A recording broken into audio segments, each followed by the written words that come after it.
रहीम अस्सलाम वालेकुम नादरीन, आप यूट्यूब चैनल देख रहे हैं। मैं इमरान खान हूँ। नादरीन, सबसे पहले पाकिस्तान की इंटरनल पॉलिटिक्स और बैन अवी तौर पे बहुत अहम ख़बरें हैं मेरे पास।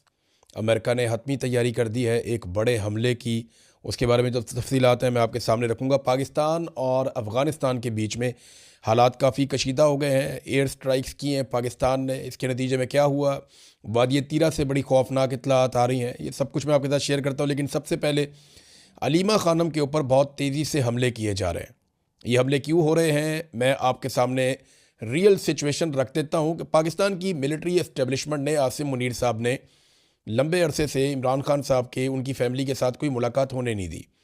इमरान खान साहब के वो लीडर्स जो उन्हें मिलने के बाद सही खबर बाहर लेकर आ जाते हैं, उनसे भी मुलाकात नहीं होने दी।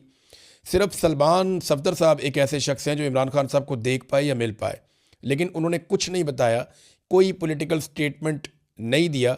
वो एक सेटलमेंट के तहत इमरान खान साहब को मिले और अभी तक मुकम्मल खामोश हैं। अब मामला ये है कि अलीमा खानम को और इमरान खान साहब की बहनों को लगातार डिसक्रेडिट किया जा रहा है। पाकिस्तान के निज़ाम के ऊपर बहुत दबाव है। आलमी मीडिया बार बार ये खबर चला रहा है कि इमरान खान साहब की आंख को नुकसान हुआ है, इमरान खान साहब को कैद तन्हाई में डाला हुआ है, और अब वो एक लीडर के ऊपर मुकदमे के तौर पे नहीं, इंसानी हुकूक के मामले के तौर पे इस खबर को देख रहे हैं। पाकिस्तान के ऊपर बड़ा शदीद दबाव है डिफरेंट जगहों से, यानी आपका GSP प्लस स्टेटस है वो मुतासर हो जाता है, आपके और बहुत सारी चीज़ें वो मुतासर हो जाती हैं। तो बैन अवी दबाव लगातार बढ़ता चला जा रहा है। इमरान खान आम आदमी नहीं है, ये बहुत ताकतवर आदमी है और पूरी दुनिया में इनके शानदार ताल्लुकात हैं और इनकी पूरी दुनिया में पहचान है। तो उसी हिसाब से ये आवाज़ भी उठ रही है। अब हुकूमत में ये दबाव है कि इमरान खान साहब को उनकी फैमिली के साथ मिलाया जाए और अगले 24 से 48 घंटों में या 25 तारीख तक या उससे पहले इमरान खान साहब की आंख में एक इंजेक्शन भी लगाना है अस्पताल में लाकर। अब अगर इमरान खान साहब इनकार कर देते हैं कि जब तक मेरी फैमिली मौजूद नहीं होगी तब तक मैं ये इंजेक्शन नहीं लगवाऊंगा, तो हर हाल में इमरान खान साहब की फैमिली को लाना पड़ेगा ये इंजेक्शन लगाने के लिए, और वहाँ इमरान खान साहब अपनी फैमिली के साथ सियासी बातचीत भी करेंगे। ये सब जानते हैं। तो इससे पहले कि इमरान खान साहब का कोई पैगाम बाहर आए, देखें इस वक्त पैगाम बाहर कौन ला सकता है? सोहेल आफरीदी को मिलने नहीं दे रहे, पार्टी के वो लोग जिनके ऊपर लोग ट्रस्ट करते हैं उन्हें मिलने नहीं दे रहे, और इमरान खान साहब की बहनों को भी नहीं मिलने दे रहे। तो इमरान खान साहब की बहनें जो पैगाम बाहर लेकर आएंगी वो पैगाम होगा लोगों के लिए एतबार के काबिल। अब इससे पहले कि वो पैगाम कोई बाहर लेकर आए, चाहे वो पैगाम अभी इंजेक्शन लगने के मौके पे आ जाए या इसके बाद किसी और मौके पर आ जाए, आगे ईद का टाइम आ रहा है, रमज़ान का महीना है, हर हाल में इमरान खान साहब की मुलाकात तो करवानी पड़ेगी। ये तो मुमकिन नहीं है कि आप ईद वाले दिन भी इमरान खान साहब की उनकी फैमिली से मुलाकात ना करवाएं, उनके बच्चों के साथ बातचीत ना करवाएं। तो आलमी दबाव बढ़ रहा है। ऐसे में इमरान खान साहब की बहनों को डिसक्रेडिट करने का सिलसिला शुरू हो चुका है, यानी उनको मुतनाज़ बनाया जा रहा है कि अगर इनके ज़रिए से कोई बयान बाहर आए भी तो इमरान खान की बहनों को इतना ज़्यादा मुतनाज़ कर दिया जाए कि उस बयान की अहमियत कम कर दी जाए या उसके हवाले से शकूक व शुबहात पैदा कर दिए जाएं। देखें ना, कोई कॉलम लिखता है और वो ये कहता है कि ये तो विरासत की लड़ाई है। हालांकि इमरान खान साहब हुकूमत में भी रहे हैं, उन्होंने अपनी फैमिली में कभी किसी को कोई ओहदा नहीं दिया। हफीजुल्लाह नियाज़ी साहब से इमरान खान साहब की लड़ाई ये है। एक और नियाज़ी साहब थे, वो इमरान खान साहब को, इनामुल्लाह खान नियाज़ी, वो क्यों छोड़ गए, उनके साथ भी लड़ाई ये थी। तो इमरान खान साहब अपनी फैमिली के अंदर ऐसे ओब्लाइज नहीं करते नॉर्मली, और इसकी वजह से उनकी मुखालफत भी फैमिली में पैदा हो जाती है। तो विरासत का मामला तो भूल ही जाए। लेकिन अब कुछ कॉलम निगारों से लिखाया जा रहा है कि जनाब ये तो विरासत की ख्वाहिश है।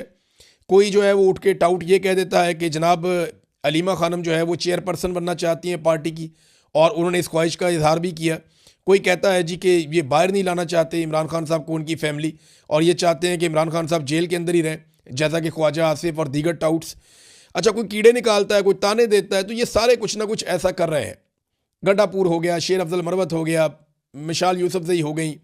अब ये तो उनकी अपनी पार्टी के अंदर से उनके ऊपर हमलावर हैं, बाहर से भी बहुत सारे लोग हमलावर हैं इमरान खान साहब की बहनों के ऊपर।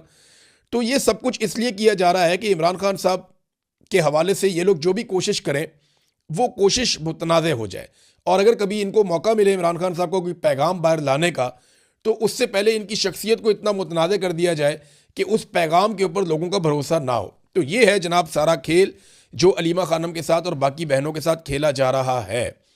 लेकिन सोशल मीडिया इसको काउंटर कर रहा है, और जो लोग ये खेल खेल रहे हैं वो अभी तक कामयाब तो नहीं हुए, लेकिन एक कंट्रोवर्सी उन्होंने क्रिएट कर दी और पाकिस्तान का मीडिया लगातार इसको हवा दे रहा है। यानी रोज़ाना की बुनियाद पे अली अमीन गंडापुर को, शेर अफजल मरवत को और बाकी लोगों को जो इस बयानिए को उठाते हैं, उन्हें टॉक शोज़ के अंदर बिठाकर ये बयानियाँ, इसकी प्रोजेक्शन की जा रही है। नाज़रीन, दूसरी जो बड़ी खबर है जो मैं आपको देना चाह रहा था वो ये है कि पाकिस्तान की वजारत इत्तलात ने यह बताया कि पाकिस्तान ने अफ़गानिस्तान में 7 एयर स्ट्राइक्स की हैं, यानी 7 मकामात को निशाना बनाया। ये 3 इलाके हैं जहाँ पे 7 मकामात को निशाना बनाया गया है, और पाकिस्तानी हुकूमत के मुताबिक इनमें दहशतगर्दों के ठिकानों को निशाना बनाया गया और दहशतगर्दों को मारा गया है।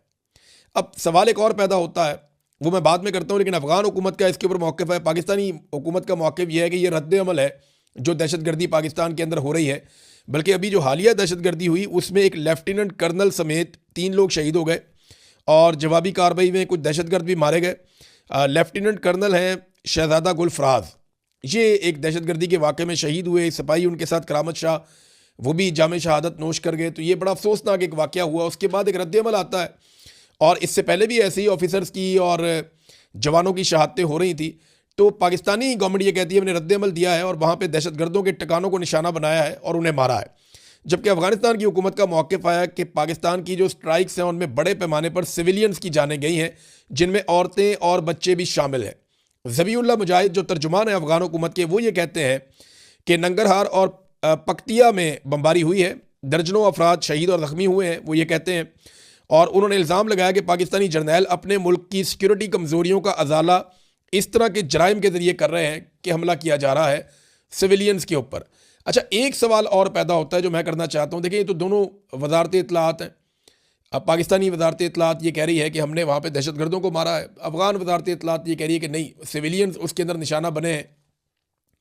बड़ा सवाल ये है कि पाकिस्तान के अंदर जो नुकसान होता है वो सिविलियंस का और सिक्योरिटी फोर्सेस का होता है, और पाकिस्तान की जो सिक्योरिटी फोर्सेस हैं वो हर वाक़े के बाद और पाकिस्तान की हुकूमत बराह रास्त इल्ज़ाम भारत के ऊपर लगाते हैं। तो पाकिस्तान भारत के ऊपर इस किस्म का कोई हमला करके उनको जवाबी कार्रवाई क्यों नहीं करता?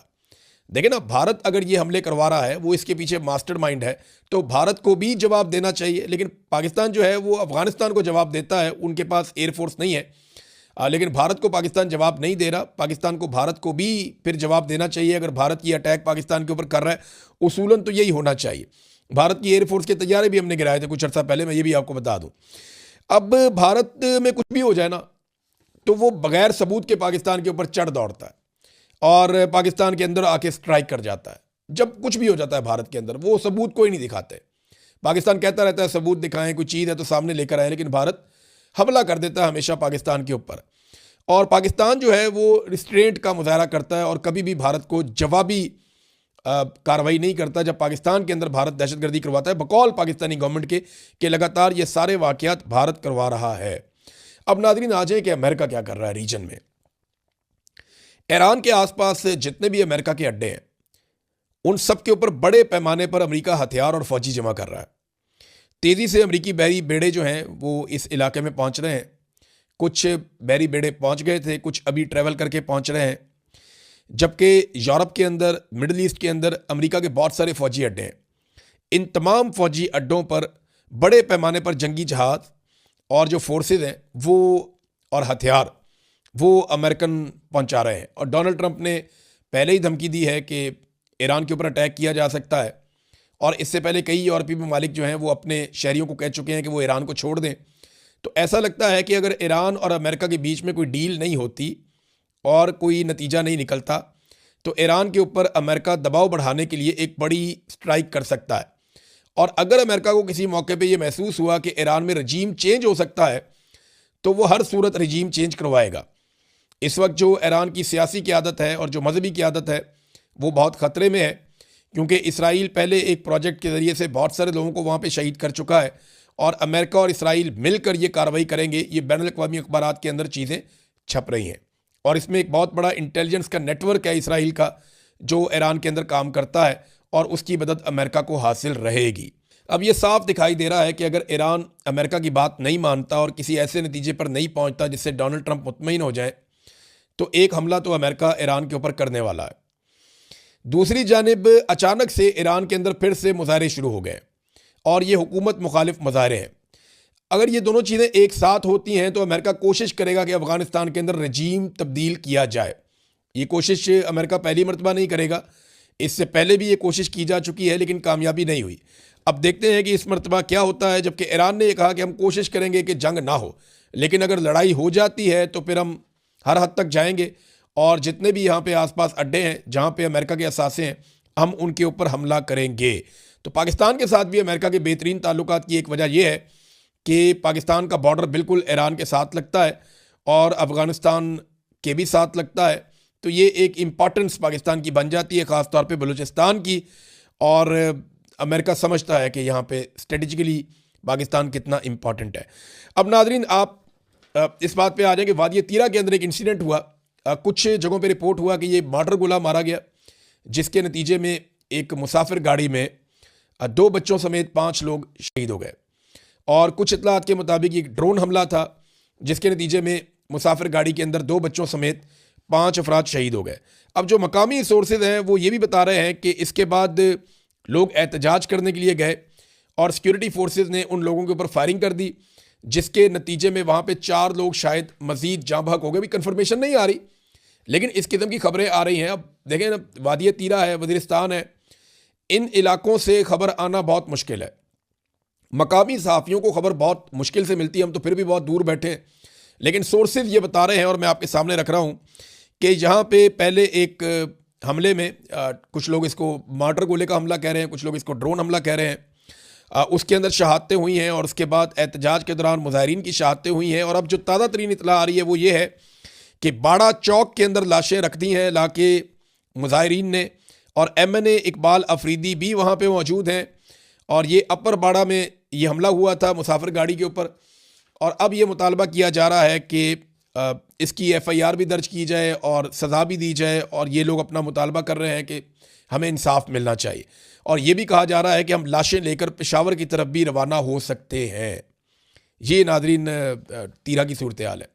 और आपको याद होगा इससे कुछ अर्सा पहले जब वादी तीरा के मुतासरीन के लिए वज़ीर आला खैबर पख्तूनख्वा ने 4 अरब रुपए का पैकेज दिया, तो पूरे पाकिस्तान के मीडिया ने रोला डाल दिया था कि 4 अरब रुपया आपने इन गरीब लोगों को, कमज़ोर लोगों को, बेघर लोगों को, जंगज़दा लोगों को, मासूम और निहत्ते लोगों को आपने 4 अरब रुपए का पैकेज क्यों दे दिया।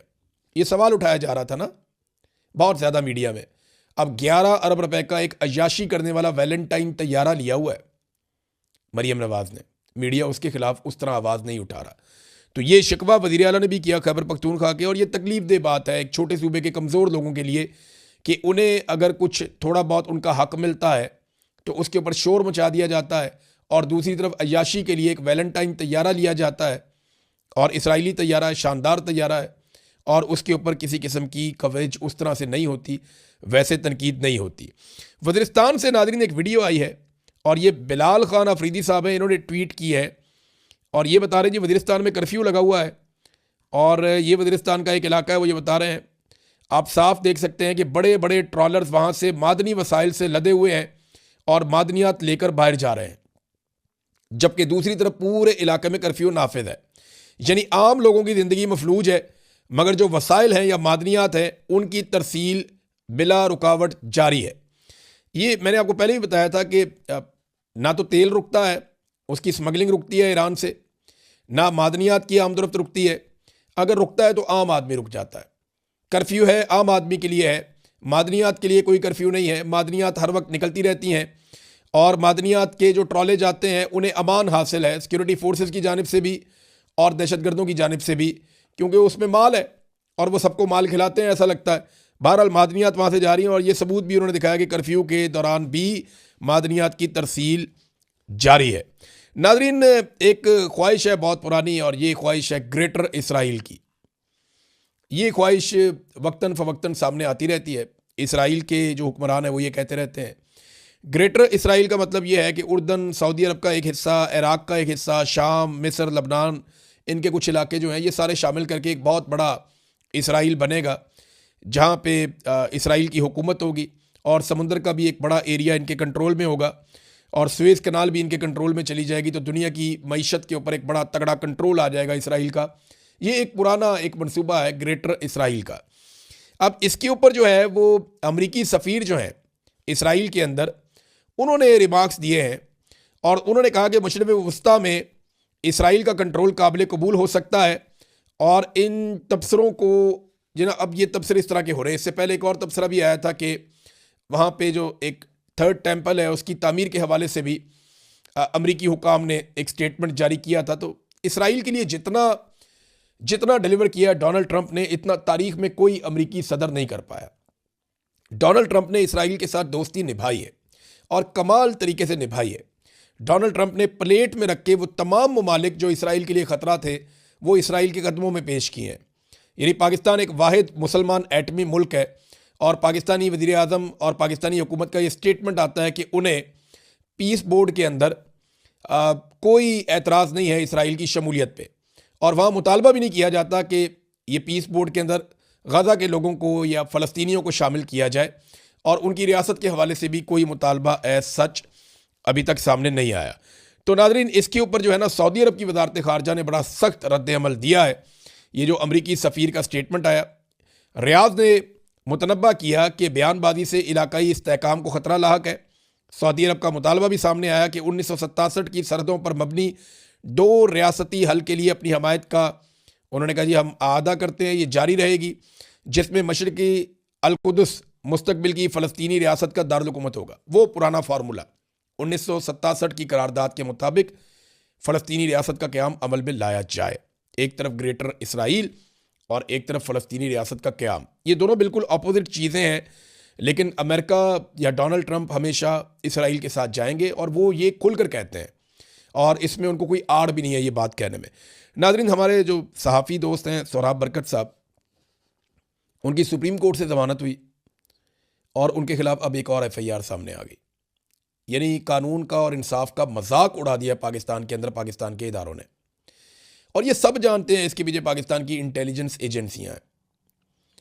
अदालतों की तौकीर जो है वो ख़त्म हो रही है, बेतौकीर हो रही हैं अदालतें, उनके ऊपर से एतमाद ख़त्म हो रहा है। मैं ये बात कहना चाहता हूँ, देखिए सौराब तो ये वक्त गुजार देगा, एक दिन आएगा बाहर भी आ जाएगा, आज़ाद भी हो जाएगा, लेकिन ये बात याद रखिएगा कि ये वक्त गुजर जाएगा मगर इदारे अपनी साख जिस तरह बर्बाद कर रहे हैं ये साख बहाल नहीं होगी। लोगों की नफ़रत को अब आप कम नहीं कर पाएंगे। ये जो कुछ भी आप कर रहे हैं इसकी कीमत आपको चुकानी पड़ेगी।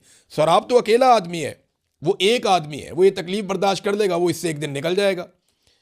हो सकता है निकलने के बाद वो पहले से ज़्यादा सख्त हो जाए, हो सकता है थोड़ा सा अपने आप को मॉडिफाई कर दे, कुछ भी करेगा। लेकिन एक बात याद रखिएगा, ये जो इदारे हैं ये अपनी जो साख तबाह कर रहे हैं ये कई नस्लों तक पीछा नहीं छोड़ेगी। अब तक के लिए इतने, अपना ख्याल रखिएगा, अपने इस चैनल का भी। अल्लाह हाफ़िज़।